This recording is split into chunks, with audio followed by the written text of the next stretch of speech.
ഇന്ന് നല്ലൊരു വിഷമം പറ്റിയ ഡേ ആയിരുന്നു കേട്ടോ. അപ്പോൾ ആദ്യമൊക്കെ ആണെങ്കിൽ എനിക്ക് വിഷമം പറ്റുകയാണെങ്കിൽ ഞാനൊരു മൂലയിലിരുന്ന് കരിഞ്ഞങ്ങ് തീർക്കുകയും കൂടെ ചെയ്യുക. കുറേ കരിയും, പിന്നെ കുറേ ഫോണിൽ റീല് വരും. എന്താ അറിയില്ല, നമ്മളെന്ത് വിഷമിച്ച് ഇൻസ്റ്റാഗ്രാം തുറക്കുകയാണെങ്കിലും നമ്മളാ മൂഡിന് പറ്റിയതേ കുറേ റീലിങ് വരും. നിങ്ങൾക്കുണ്ടോ അങ്ങനത്തെ സംഭവം?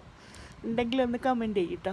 അപ്പോൾ ഇതാക്കുന്ന എൻ്റെ വിഷമം വരുമ്പോൾ ഞാൻ എന്താക്കും, വേഗം അടുക്കളയിൽ കയറി എന്തെങ്കിലുമൊക്കെ അങ്ങ് ഉണ്ടാക്കും. അങ്ങനെ ഇന്ന് ഉണ്ടാക്കിയതാണ് കേട്ടോ അത്. കുഞ്ഞമ്മത്തിൻ്റെ കറിയും പരിപ്പും മുരിങ്ങൻ്റെ ഇലയും തേങ്ങ അടിച്ചതും പിന്നെ മത്തി പൊരിച്ചതും. അപ്പോൾ പറഞ്ഞു വരുന്ന ഇതാണ്, വിഷമം ഉണ്ടാകുമ്പോൾ നമ്മളാരും ആ വിഷമിച്ചിരുന്നിട്ട് ഒരു കാര്യവുമില്ല.